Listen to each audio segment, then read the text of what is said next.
Hello everyone, I'm Esther, and I would like to welcome you to the third edition of the Blue Seas webinar series. This series was launched with the aim to promote maritime decarbonisation, and to do that, we're inviting some of the industry's top experts so that they can share their knowledge and expertise with all of you.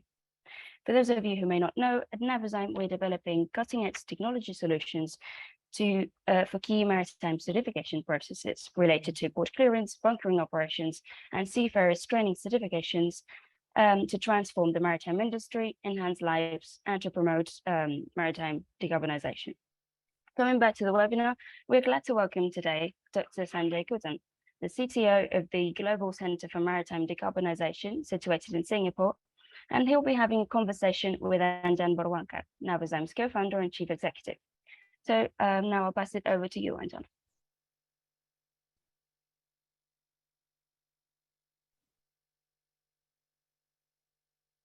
Thank you, Esther. Hi, Sanjay, how are you? Hi, thanks for letting me be here. So let me do a proper welcome to the audience that's connected.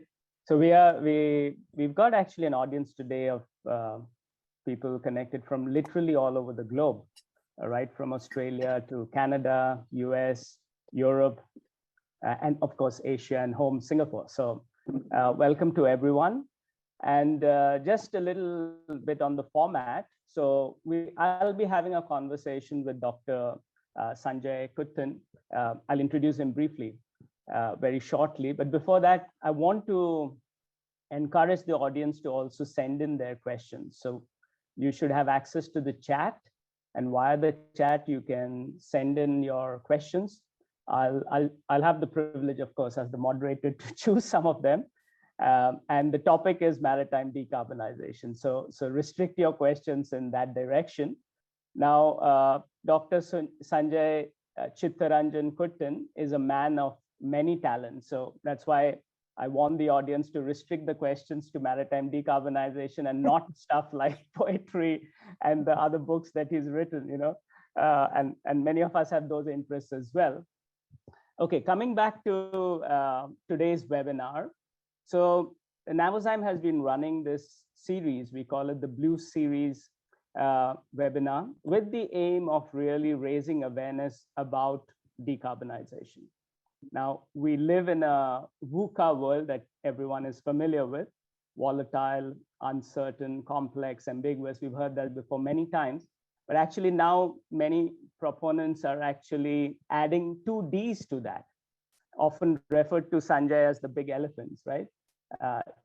Digitalization and decarbonization. So we are going to deal with one of those large elephants, decarbonization today, and specifically focus on the maritime industry, right? And the audience is very broad. So we have very senior level decision makers, and we have young talent also, students from maritime institutions that we work with who are also connected today. So we'll try to, my job is a difficult one today, but I'll try to moderate this in a way that, it fits everyone's needs. But feel free to ask your questions. So without further ado, I'd like to properly welcome Dr. Sanjay Kuttan. I'll call him Sanjay in this webinar. And it's really a privilege for me to have this conversation. We've got so many people proposing your name in the previous conversations that I've had. So it's really a delight to actually speak with you now. Now, as an opening question, and I won't get into your CV, your profile, you've done many things before. You've worked for DNV, you've been a consultant, you've actually headed maritime training related stuff. You've been an important influencer in the maritime industry, and specifically within the Southeast Asian Singapore circles. Now, Singapore, without doubt, within the maritime world is already a heavyweight. So it's not an understatement when I say that, or an overstatement when I say that you've actually had a big influence on the minds of leaders within the maritime industry. So no pressure here, Sanjay. We've just got about 40 odd minutes to influence this group. So my starting question is an obvious question, because many people may not be familiar with the Global Center for Maritime Decarbonization. not because it doesn't do very interesting and important work, but because it's a young organization, right? You just celebrated your first anniversary.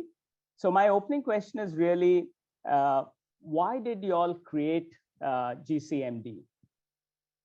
Thanks for that, Anjaney, and really a pleasure to be here. I guess if you go back to around June 2020, the Maritime Port Authority recognizing the targets that IMO was setting with regards to decarbonization, decided that that they must take a more proactive role in addressing this challenge. So set up the International Advisory Panel on Decarbonization that brought thought leaders from all over the world around the table. And they worked for 9 months. This was not just a talk session, but this was a talk and write and propose session. So they proposed to the Singapore government in 2021 at the Singapore Maritime Week, what they call the 9x4 recommendation, and that this is a public document anyway. But within that recommendation, one of them was to set up the Global Center for Maritime Decarbonization. So the government accepted the recommendation, and MPA went to work to establish this, establish us, and we were established on the 1st of August, right? But it's not just about being another think tank. I think that was not in the minds when they were discussing about the center. The center was focused on action, and the truth is you need money for action. So the MPA convinced 6 equal-minded and committed organizations like ONE, BW, DNV Foundation, EPS, BHP, and Samcorp Marine to say, let's put our money where the mouth is. So they all committed to $10 million each over 5 years, and MPA matched that with 60 million. So on the 1st of August, we had a nice kitty of $120 million to then deploy against our mission statement. So what is our mission statement? Our mission statement is to help the maritime sector eliminate GHG emissions through the shaping of standards, the deployment of solutions, financing projects, and create a collaborative platform. And this is what we've been doing since August the 1st. I joined on the 1st of September. And this year, BP Shipping and Hapag-Lloyd joined this group as strategic partners, committing the same sum of money of $10 million.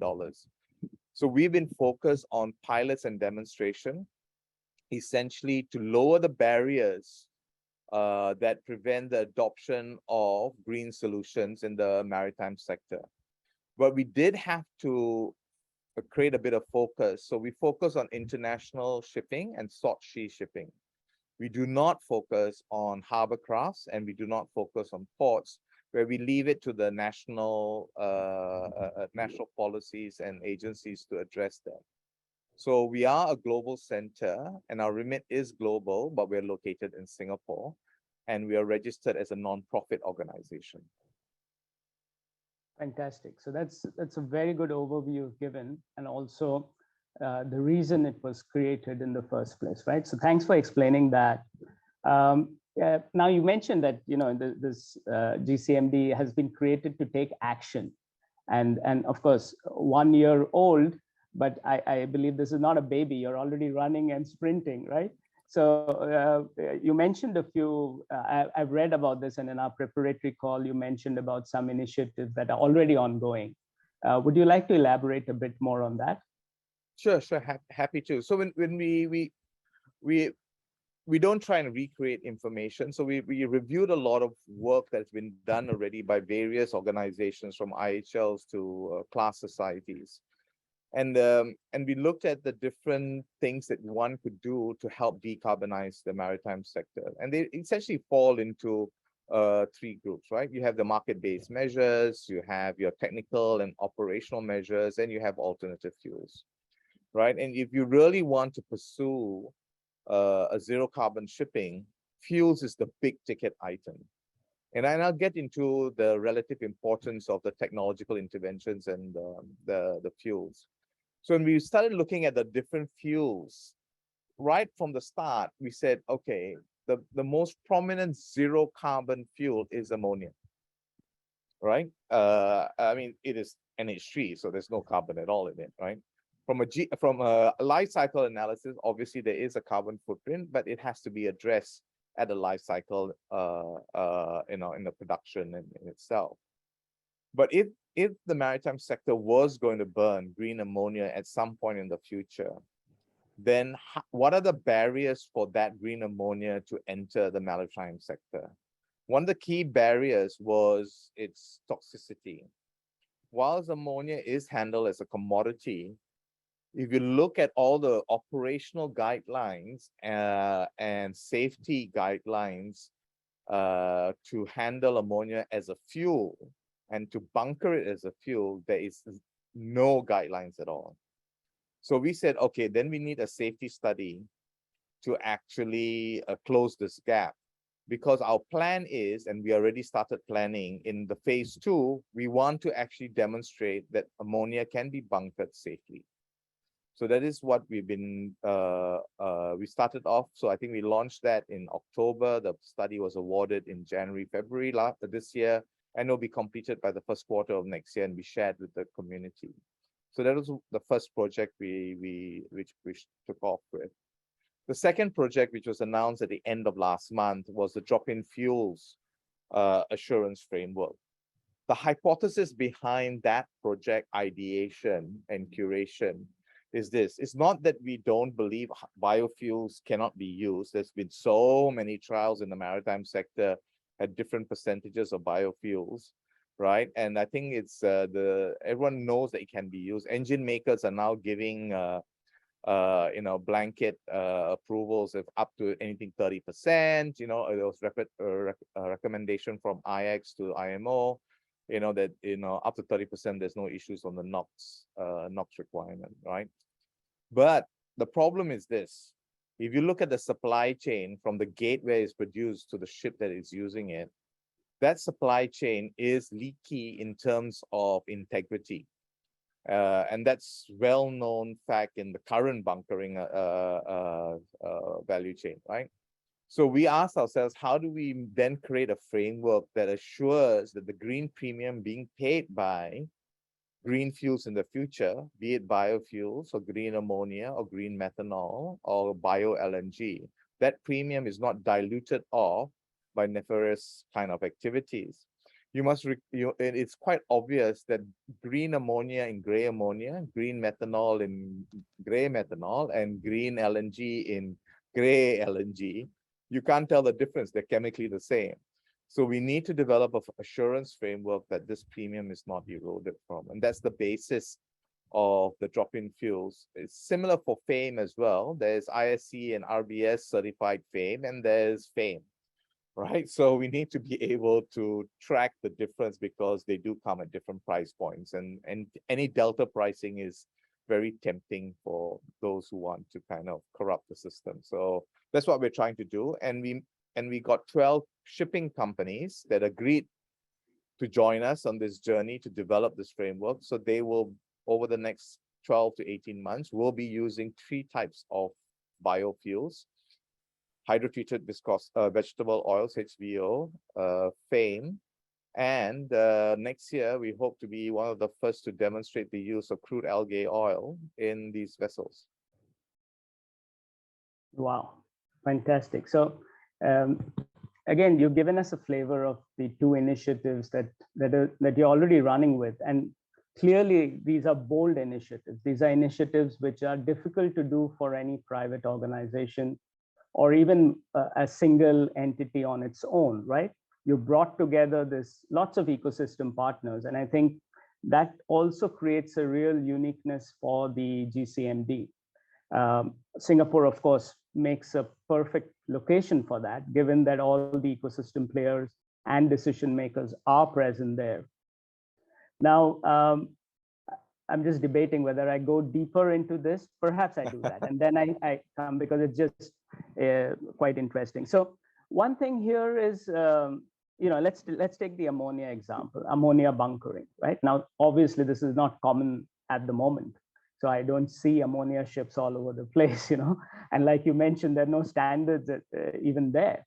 So what's the timeline here? Am I looking at this in my lifetime that we can actually have bunkering from ammonia? And what are the constraints that you've seen in the work on a practical level?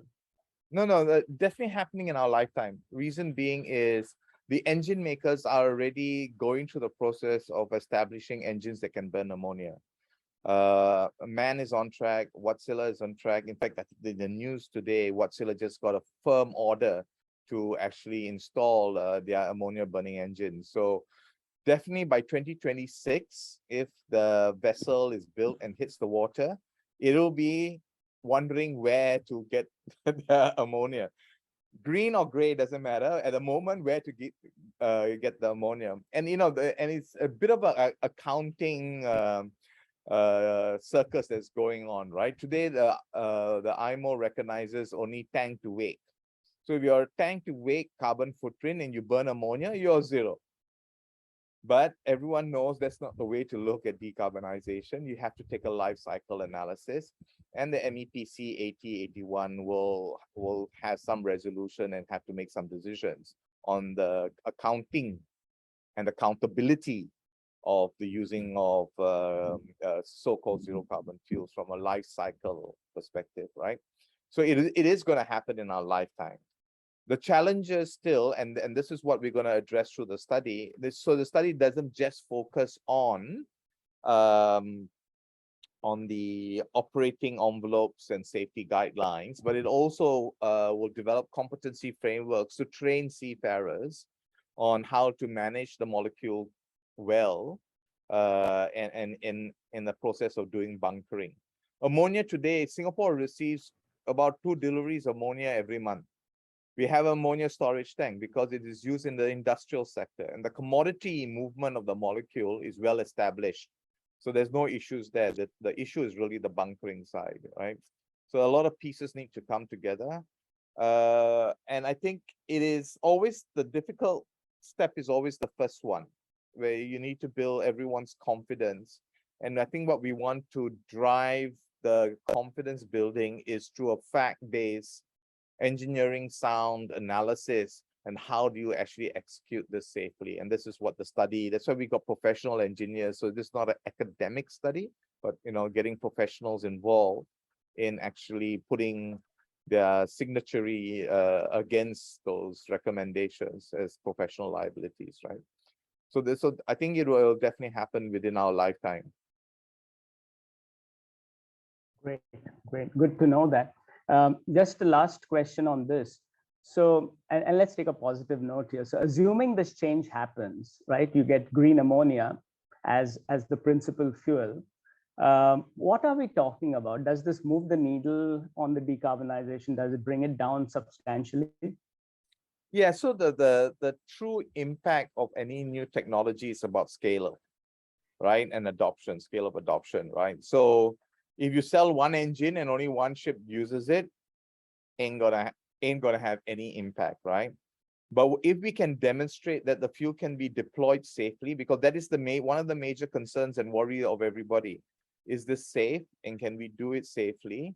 Because the minute you have an incident, the vessel is arrested and everything grinds to a halt. So no one wants to risk that. So everyone wants to see that it can be demonstrated safely and things like that. Then it's a question of what are your options to decarbonize the marine sector, right? If you look at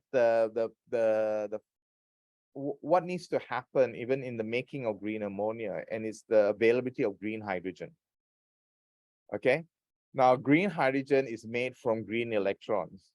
On the current trajectory of investment and development of renewable energy systems, we will never be able to even cover green hydrogen for maritime sector, let alone for the current industrial uses. So that change needs to happen. We need at least a 5-fold ramp up on the pace of the deployment of renewables, right, to make green hydrogen. And when I say renewables, I include nuclear as well in that equation, right? So that needs to happen first.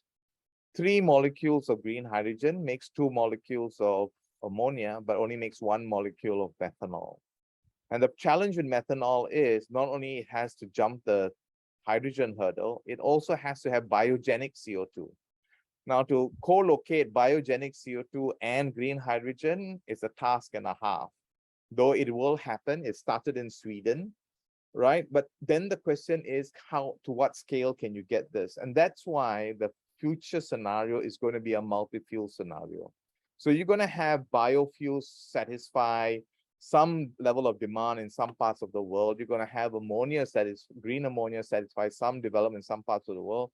And you're going to have green methanol, and you're going to have bio LNG, right? So all of them are going to slowly form the total demand side of the maritime fuel requirement, because no one fuel can ramp up at that speed to cover the entire maritime sector. Fantastic. So here, clearly there's a whole thing on tracking, tracing, and as you've got in your second initiative, the fuel assurance, right? I think that becomes even more important if companies, organizations have to pay a premium and go through this pain of changing over, then you want to make sure that it's actually the right fuel that's being used, right? So what kind of technologies are at play right now in helping with the fuel assurance to ensure that it's actually the right fuel being used? Yeah, so the few things that we decided not to do. We decided not to do the digital layer for the moment, right? It was a conscious effort. We debated about it because there was sufficient complexity in the analog space, trying to get the analog right? Because once we get the analog right, then the transition to digitalization is going to be like, a standard practice that has already been established. So we say, let's focus on the analog side.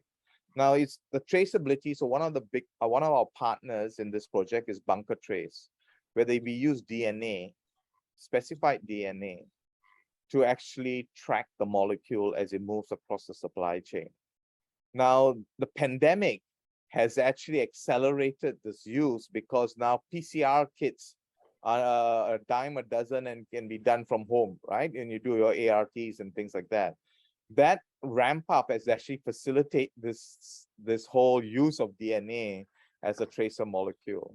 So that's one thing we need to sort out. The other thing we need to sort out is the laboratory testing regimes.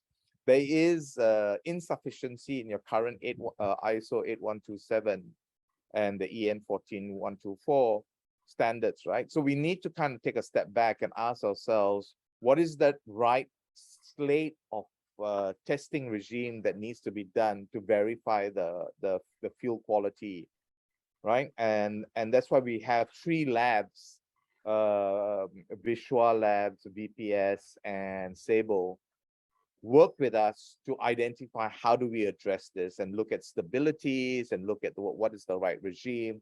And what we don't want to do is over test and over sample. So we're trying to optimize so that we can provide sufficient assurance at the most optimized cost point, right? There's no point over testing, it just increases the costs of transaction. So this is what we are trying to do, trying to understand what is needed at the basic level to achieve that assurance framework. And this is the purpose of bringing all these partners and gathering the data and doing the analysis, right? So the last part is on the quantity side. And as you keep mixing these fuels, it won't be apparent in ammonia, bio LNG, and methanol, but more on the biofuel side. The viscosity changes in blending biofuels and fossil fuels, right? HVO and MGO aside, they're almost the same, but the others are quite different. It is not a linear correlation, and therefore the mass flow meters need to understand what is the range of operation so that they can correctly capture the flow of these products.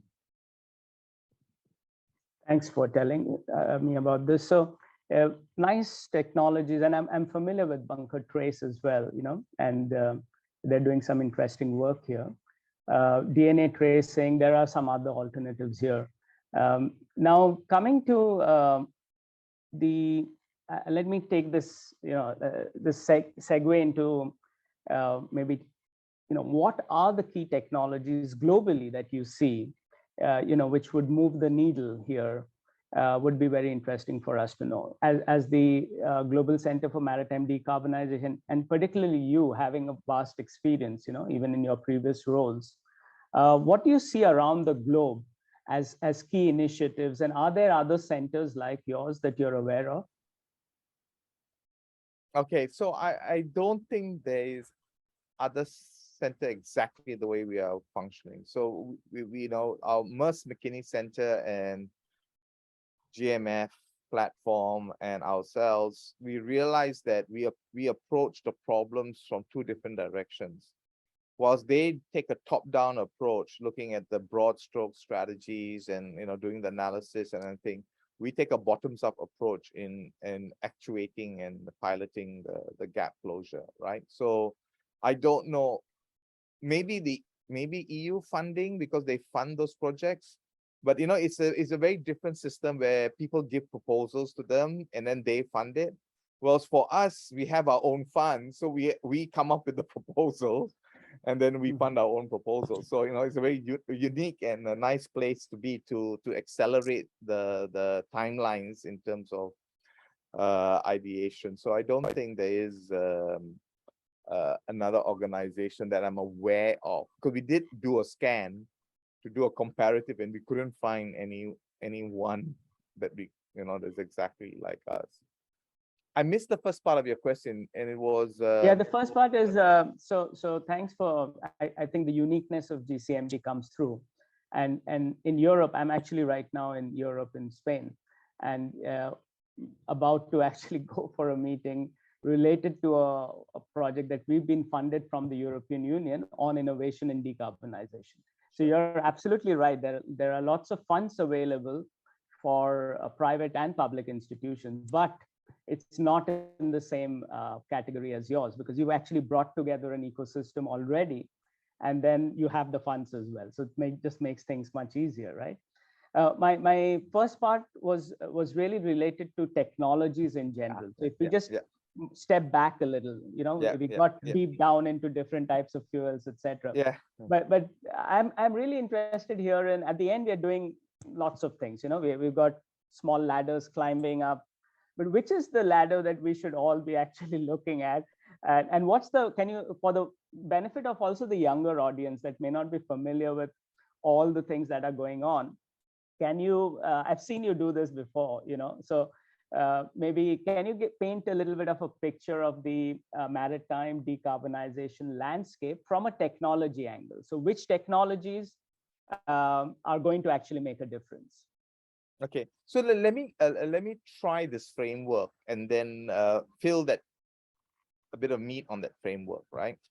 So when I was looking at this and thinking about this a couple of months ago, I said, okay, if you look at how zero energy buildings are constructed, there's a process, right? The design, first the building is designed for its lowest energy level. From a design perspective, it doesn't face the sun, it has a lot of aeration and all that kind of thing. So there's the design concept. And in shipping, you have the equivalent called the EEDIs, right? So they are designed for energy efficiency. So you get the design right. And the building next then says, okay, I must adopt energy efficient technologies.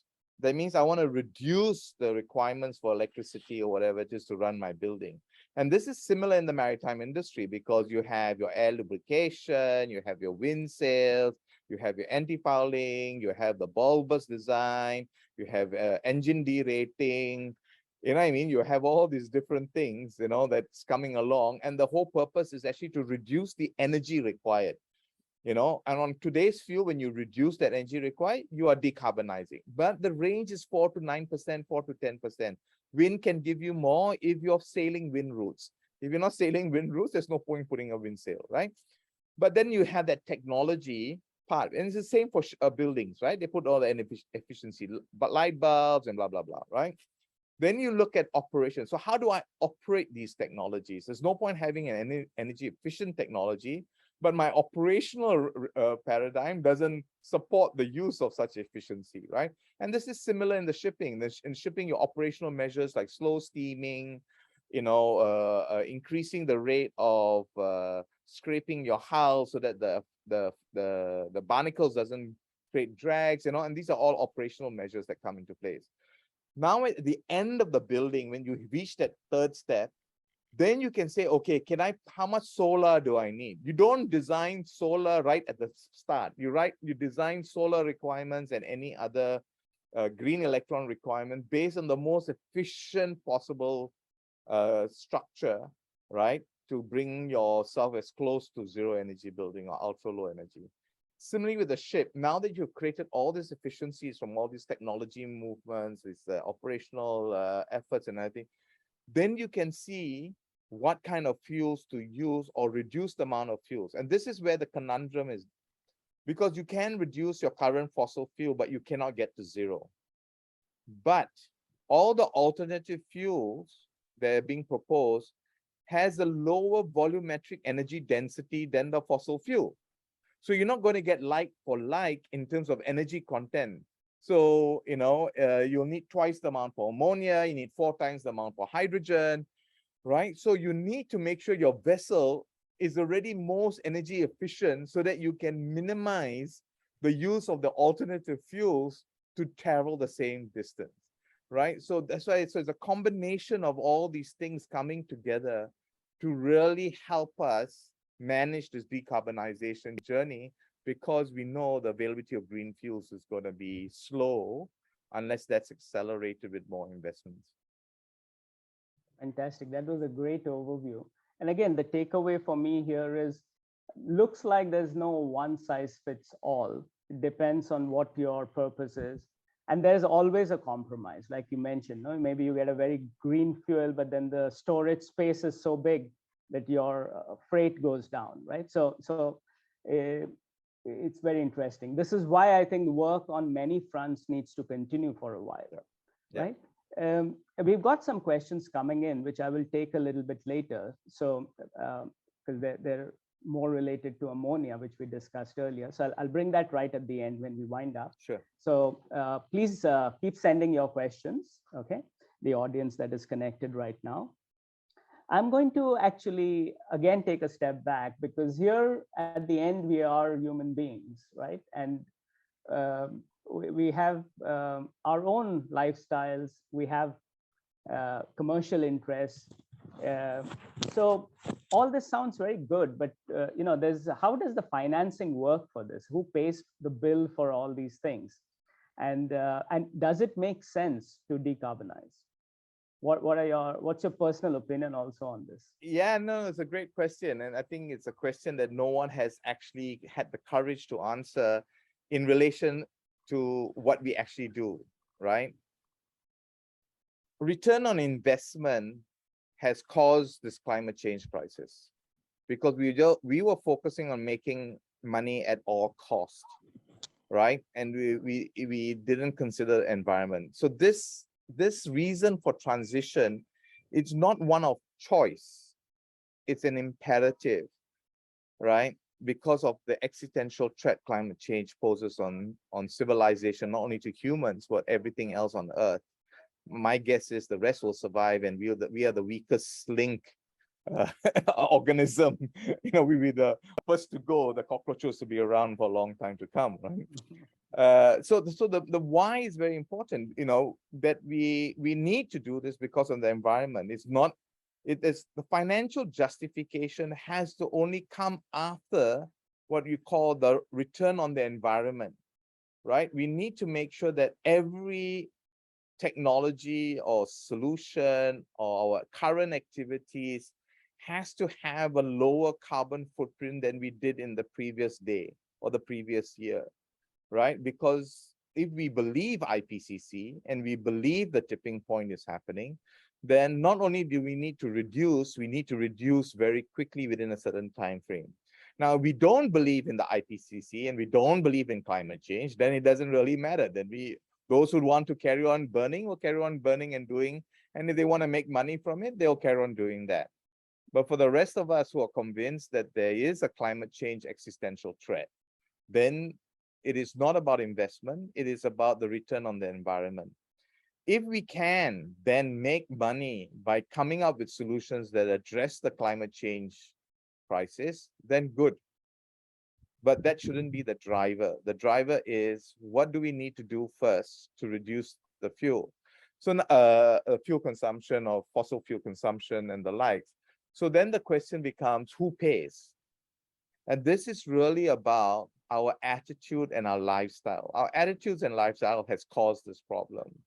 So we need to start, and I'm included in this equation, so I'm not a saint or anything like that, right? So I'm included in this whole solution that I have to reconsider my consumption patterns, my desire for new things, my desire for new things at speed, to kind of work with the system, right? Consumers need to begin to say, we will share the burden of the additional cost of going green. It can't just be the maritime sector. It just can't be the producers.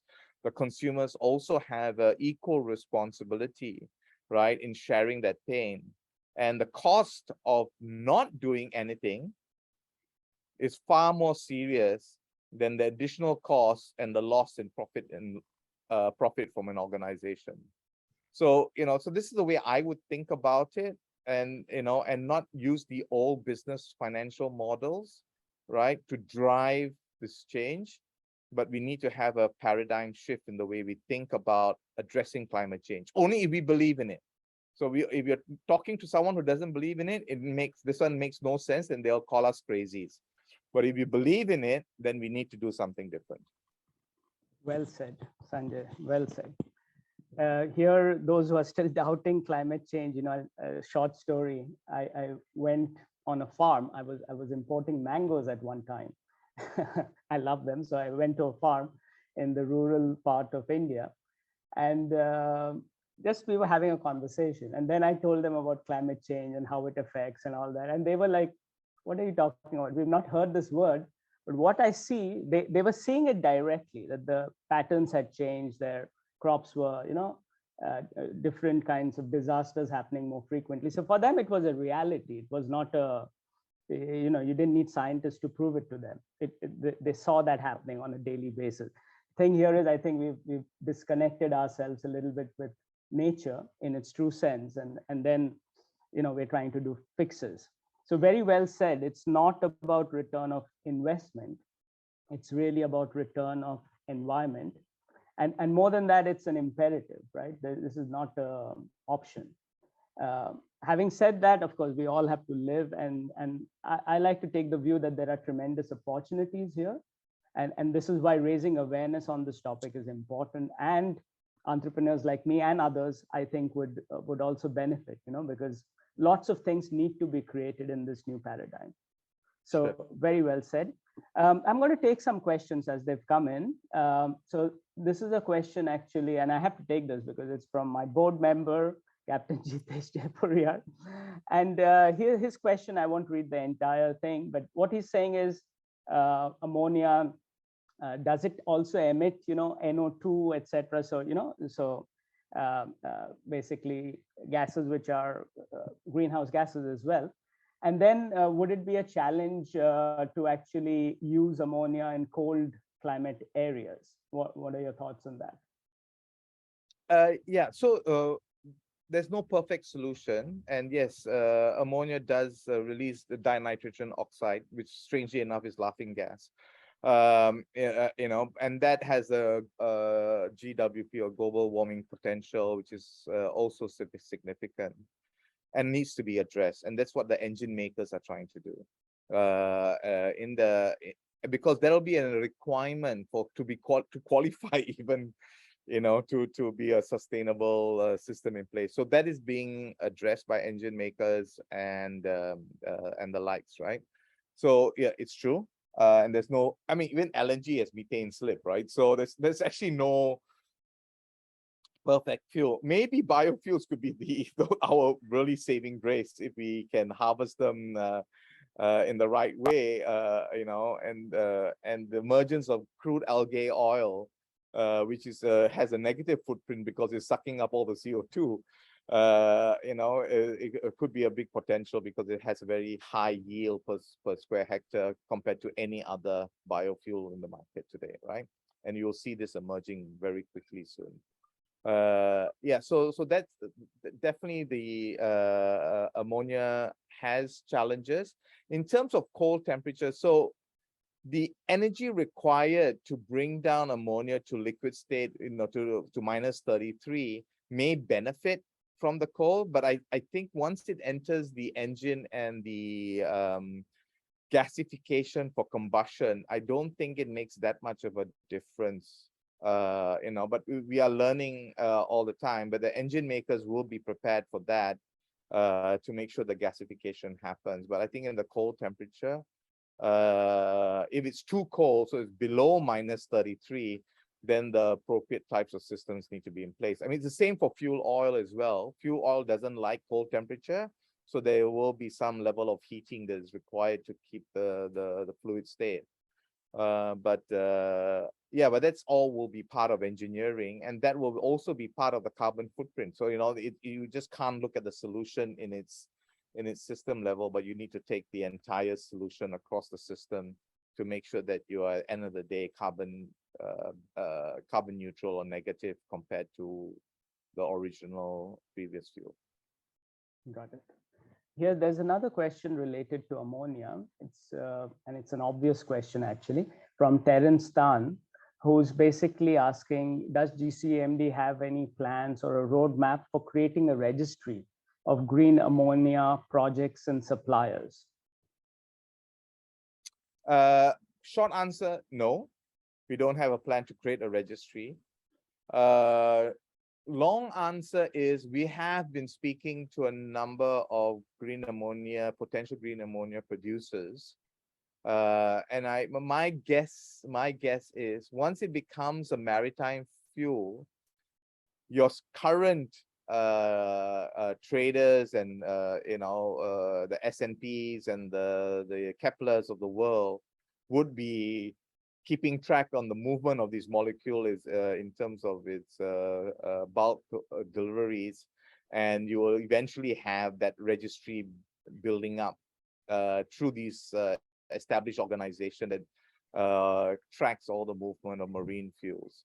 So I don't think if these organizations are doing it, I don't think it's worthwhile for GCMD. We're a very small team, by the way, Terence. There's only at the moment 4 of us, and 5 including myself. So, and we don't intend to be a massive center. So we will allow the current players to actually develop those kind of registry, which will obviously be useful for all the ship purchases. So I think the current infrastructure in place will actually do that automatically. Fantastic. There's another question, and this is on a different topic, which is, what are your views on voluntary carbon offset? Will stakeholders rely on this to offset their emissions in the long run?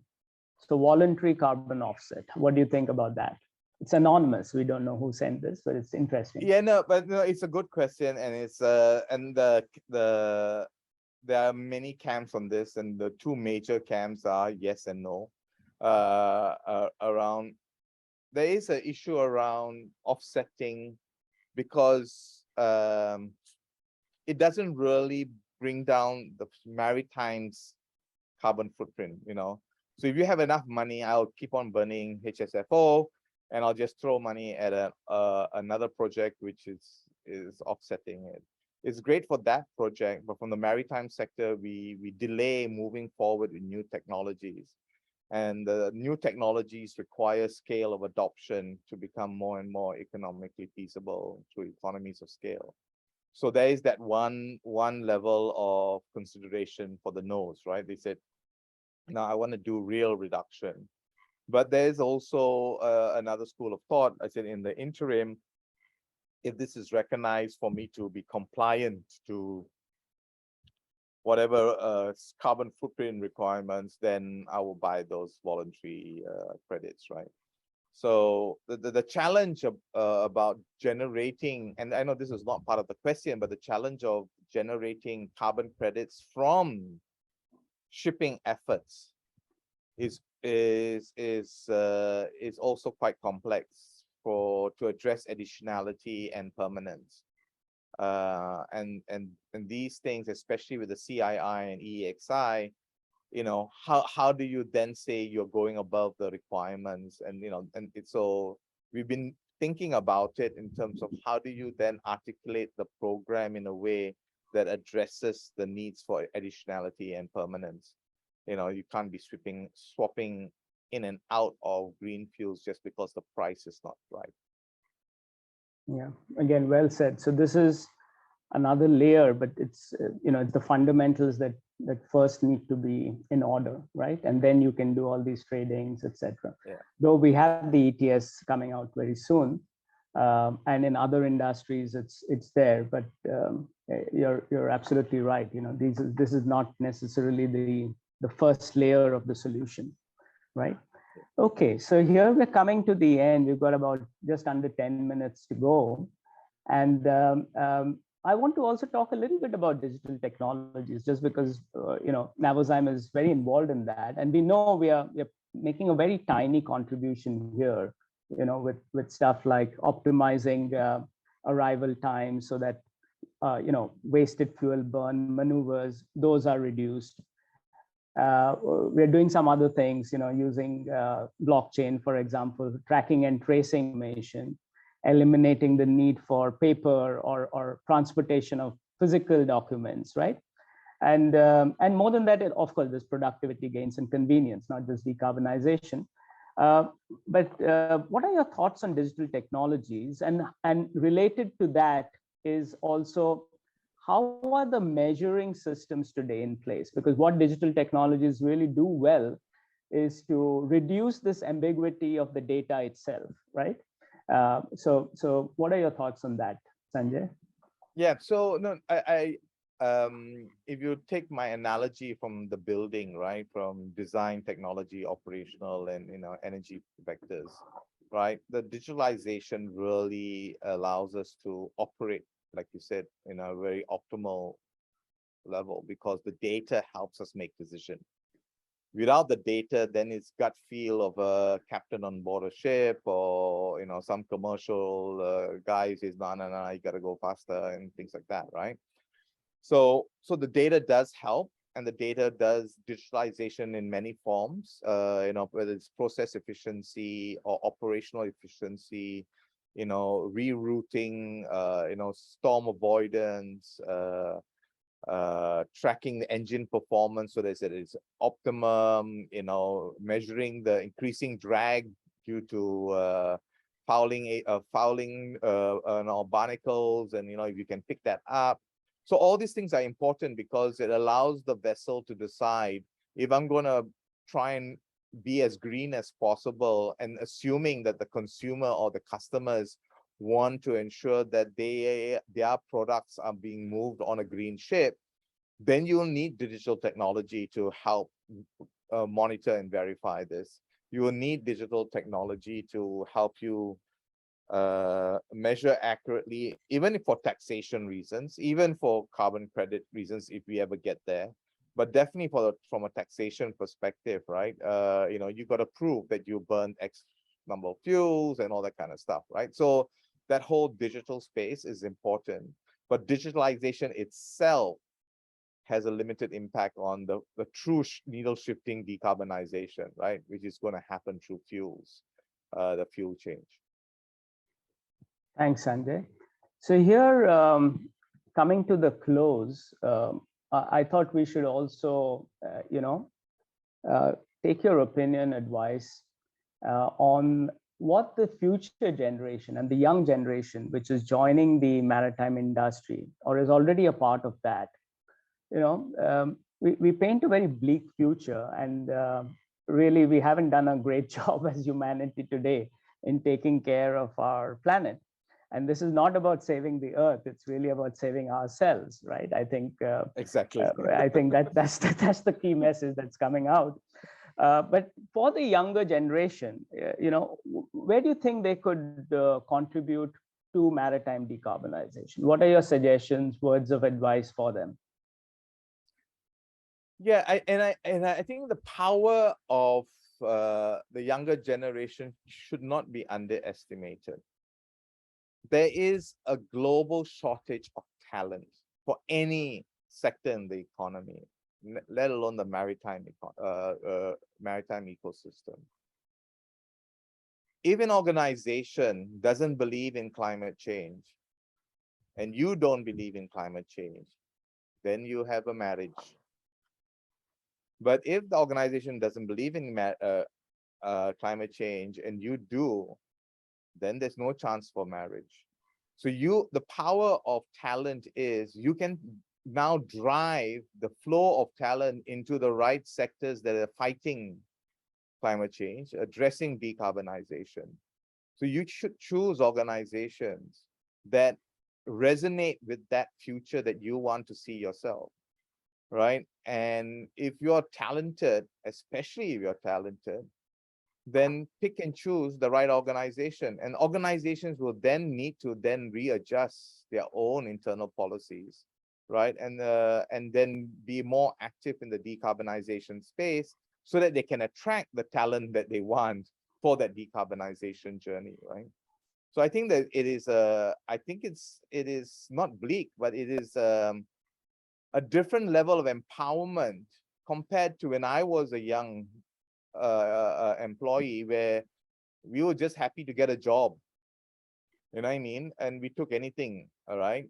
But today, because climate change is an existential threat and is a threat to your own future as a young person, you should take ownership and make sure that your talents are channeled into the right organization that is moving in that direction, and put the burden on them, therefore, in the fight for talent, to make the right decisions for the climate, for Mother Nature. Thanks, Sanjay, for those inspirational words, I would say, for the younger generation. And yes, it's difficult to find talent, especially in maritime. There's sometimes a wrong perception of what it does. So far, the training institutions have focused on making everyone navigators or chief engineers or captains, but I think there's a whole lot of work to be done, which will benefit this industry, and coming from outside as well. What the good news here is, what I've seen by working with young talent from business schools all over the world, is that sustainability is very high on their radar, and they mean it in a very serious way. They avoid short flights, go by train, car share, become vegan, etc., etc. Okay, so what I'm not trying to downgrade all these things. What I'm trying to say here is they're really passionate about this, right? So sure. As companies who are thinking of also attracting this kind of talent, we need to create that space internally for them to thrive. So thanks for this. Now I'm going to just wind up, and then I'll give you a last chance to maybe summarize or add anything that you want to the group.